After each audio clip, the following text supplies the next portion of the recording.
Gerados por um número finito de elementos.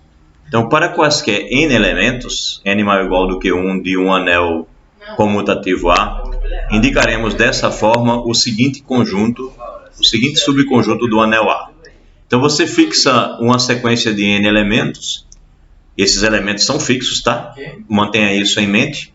E aí você escreve como uma espécie de combinação linear, né? Onde você pega n elementos de A e fica variando. Você fica variando esses n elementos como se fossem os coeficientes de uma combinação linear, enquanto que o A1, A2, AN é como se fosse a base dessa combinação linear, né? Lembrando lá da álgebra linear. Então, a gente quer provar que esse conjunto é um ideal de A. Então, de fato, para ser um ideal, primeiro eu tenho que ter o zero lá, né? Ou seja, na verdade eu tenho que ter que ele é não vazio. E é fácil mostrar que o zero está lá, porque basta que eu pegue x1, x2 até xn, todos iguais ao elemento neutro da adição do anel. Então, eu tenho que este produto e esta soma resulta no elemento neutro da adição. Logo, esse conjunto aqui não é vazio. Agora, eu pego dois elementos, B e C, pertencendo a esse conjunto. Ou seja, o B se escreve como essa soma aqui, e o C se escreve como essa outra soma, em que os elementos xi e os yi, com i variando de 1 até n, são convenientes elementos de A.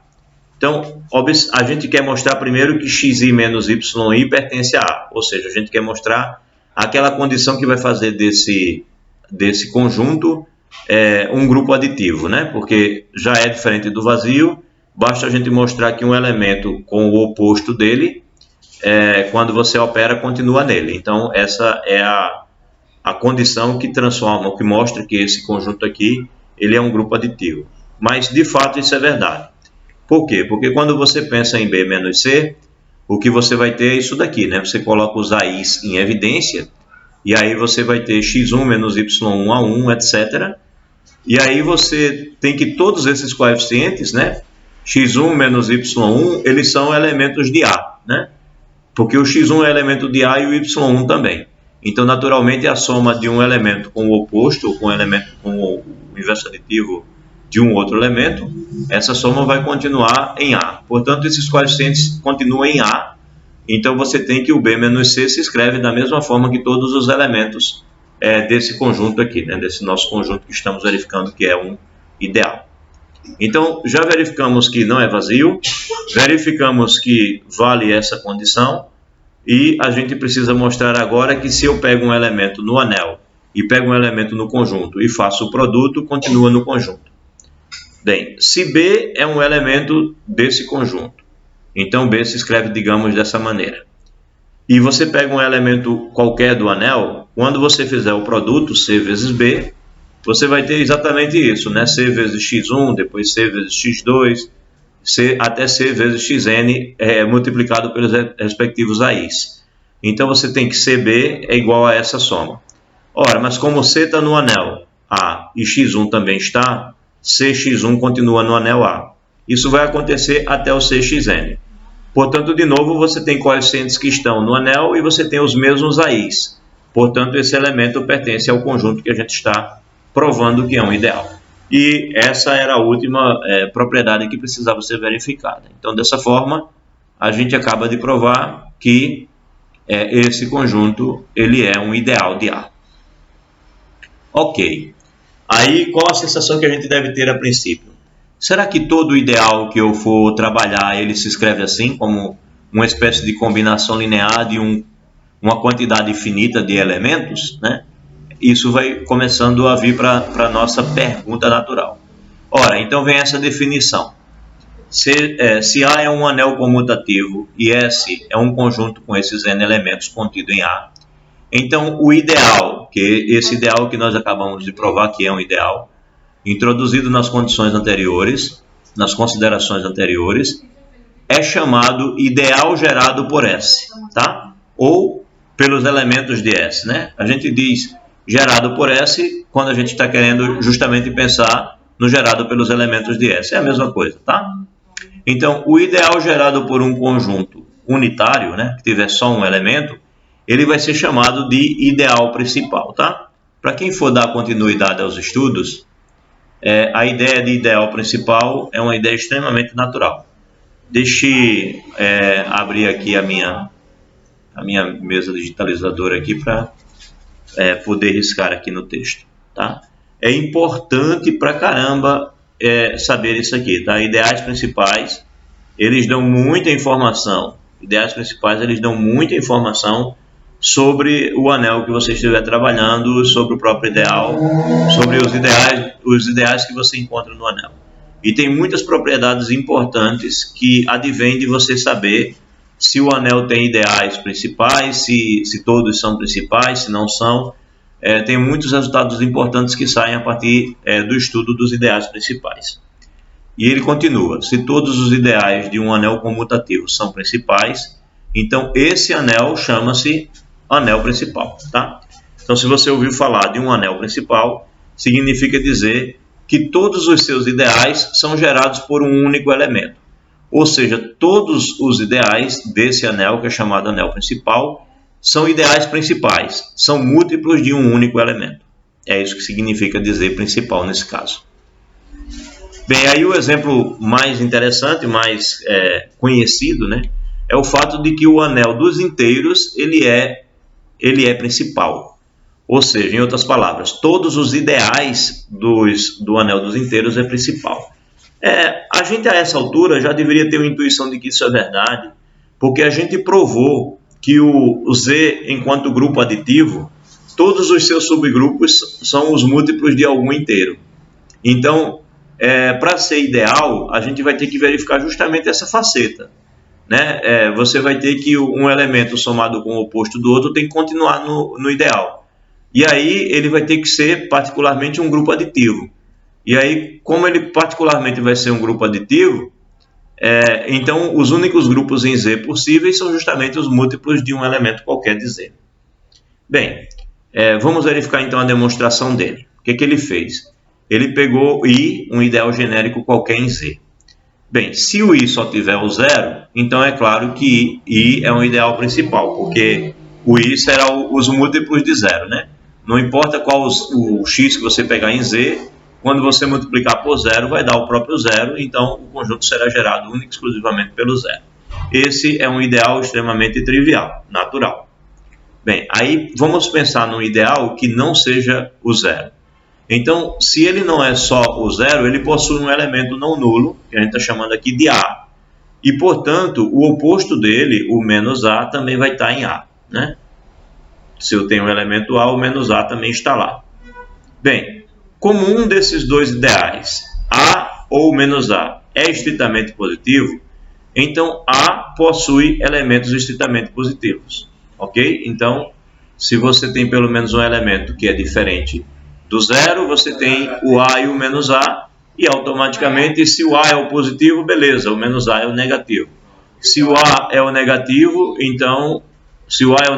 então o menos A é o positivo. Um dos dois é positivo, né? A gente está falando de Z, então podemos falar de positivo e negativo. Bem, então A possui elementos estritamente positivos. O menor dos quais nós vamos indicar por B. Então B será o elemento de A, que é o menor positivo, será o menor inteiro positivo em A. Bem, nosso propósito agora é provar que o I ele é igual ao gerado pelo B, ou seja, o I será gerado, o ideal que nós pegamos aqui, que é um ideal qualquer, ele será justamente o gerado pelo menor elemento, pelo menor número par que tiver dentro dele, o que concluirá a justificação, ou seja, concluirá a nossa demonstração, tá certo? Tem uma falha na escrita, eu estava falando A o tempo todo, eu estava estranhando. Na verdade, o que tem aqui é o seguinte: então I possui um elemento não nulo A. Se ele possui o A, ele também possui o menos A. Na verdade, aqui ele está se referindo a I, tá? Ele está dizendo que o I possui também o menos A, né? Tanto que no final ele vai pegar aqui, o menor dele é B, e ele vai pegar justamente o B gerando o I. Então o B pertence ao I. Ele está se referindo a I aqui e não a A, né? Então I possui elementos estritamente positivos, o menor dos quais nós vamos chamar de B, tá? Não era A que ele queria falar aqui não, era I. Então está corrigido aí essa essa noção. Bem, eu estou ouvindo aqui um barulhinho, acho que alguém tentou entrar na sala ou houve algum problema na sala. Não, tudo bem, né? Então deixa eu ver. Tudo tranquilo. Deixa eu ver se o barulhinho é alguém com dificuldade de entrar. Bem, não no WhatsApp. Então vou continuar. Bem, então continuando nossa demonstração, nós queremos mostrar então que o ideal I ele é gerado pelo menor elemento positivo dele, né? O que concluirá a nossa demonstração, porque a gente está querendo mostrar que todo ideal de Z é principal, ou seja, gerado por um elemento só. Bem, como B pertence a I, né? Então o gerado por B tem que estar em I, porque o B serão múltiplos de I, e todo o gerado por B serão múltiplos de B, e todo múltiplo de B continua no ideal. É uma das partes da definição do ideal. Então, para demonstrar a inclusão contrária, né, eu quero mostrar que o I está contido no B. Tomemos um elemento genérico M pertencendo a I e vamos aplicar o algoritmo euclidiano, o algoritmo da divisão, ao par formado por esses elementos. No caso, eu estou agora pensando no M, que é um elemento que pertence a I, um elemento genérico qualquer, e eu estou pensando no B, que é o menor elemento positivo que pertence a I. Né? Então, vamos pegar o B para dividir o A. Vai ter um quociente e um resto. Pelo algoritmo da divisão, existem esses dois inteiros sempre. Então, você tem que M vai ser igual a B vezes Q, né? Divisor vezes quociente, mais o resto. Onde o resto é maior ou igual do que zero e é menor do que o B, que é o divisor. Então, segue dessa igualdade que eu posso isolar esse R, né? Eu mando o BQ para o outro lado. Aí eu vou ter que R é igual a M menos BQ. E, portanto, R pertence a I. Por que R pertence a I? Bem, M pertence a I e B pertence a I. B vezes Q pertence a I e M menos BQ também pertence a I. Pela própria definição do ideal, essa diferença pertence a I. Né? Uma diferença de dois elementos dentro de I continua em I. Os múltiplos de elementos de I também. Então, isso fecha o fato de que R pertence a I. Né? Uma vez que M e B pertencem a I, e I é um ideal. Mas como B é o menor inteiro estritamente positivo que pertence a I, e R é um cara menor do que o B, então o R não poderia pertencer a I. Né? Aconteceu uma contradição aqui. Então não se pode ter, quer dizer, o R não pertence a I, a menos que ele seja negativo, né? Porque o que faz o R não poder pertencer a I é o fato de ele ser menor do que o B, e ele não pode ser positivo, ele poderia ser negativo. Então não se pode ter R maior do que zero. Ora, mas não falamos nada sobre R ser igual a zero. R pode ser igual a zero, né? Ele não pode ser positivo. Zero ele pode, porque zero não é positivo nem negativo. Ora, mas se o R é negativo aqui, então o M é B vezes Q. O M é B vezes Q. Portanto, o M é um múltiplo de B, faz parte do conjunto gerado por B. Então nós pegamos um M qualquer, que estava em I, né? Pegamos um M qualquer que estava em I, deixa eu ver aqui, ó. Pegamos um elemento genérico M pertencendo a I e acabamos de provar que esse elemento vai estar no gerado por B. Portanto, o I está contido no gerado por B. Ora, mas como o gerado por B sempre está contido no I, então na verdade eles são iguais. E aí a gente acabou de provar que Z é um anel principal, ou seja, todos os seus ideais são gerados pelo menor número positivo que tiver dentro dele. Foi isso que a gente acabou de provar. É gerado por um elemento só. E se é gerado por um elemento só, então é principal. Então todos os ideais de Z são principais. Bem, vamos mostrar agora nesse exemplo que o conjunto X pertencendo a Z, tais que o 9 divide o 21 vezes X, ou seja, na verdade esses elementos serão elementos que são divisíveis tanto por 21 quanto por 9. Então nós estamos querendo aqui provar que o gerado pelo 9 e pelo 21 ao mesmo tempo, né, gerado por esses dois, ele é um ideal em Z e encontrar o seu gerador. Vamos ver como é que se faz isso E claro, né, olhem para a técnica que ele usa para pensar nos exercícios. Então, o número 0, por exemplo, pertence a i. Por quê? Porque o 9 divide o 0. Se você colocar x igual a 0 aqui, você vai ter 21 vezes 0, vai dar 0. E o 9 divide o 0. Portanto, o 0 pertence a esse conjunto. Então, primeiro mostramos que o 0 pertence ao i. Agora, aquela velha ideia. Pega dois elementos e mostra que a diferença continua lá. Então, se x e y pertencem a i, então 9 vai dividir o 21 vezes x, né? Porque para pertencer a i tem que 9 dividir. E o y, o 21 vezes y também vai ser divisível por 9. Portanto, 9 é divisor da diferença, né? Porque se o 9 divide um e o 9 divide o outro, o 9 divide a diferença, que é 21x menos 21y. Portanto, mas isso daqui é exatamente 21 vezes x menos y. Ora, então o 9 divide também o x menos y. Logo, peguei x e y em i e mostrei que o x menos y continua em i. Tá? Era mais uma condição necessária para mostrar que é ideal.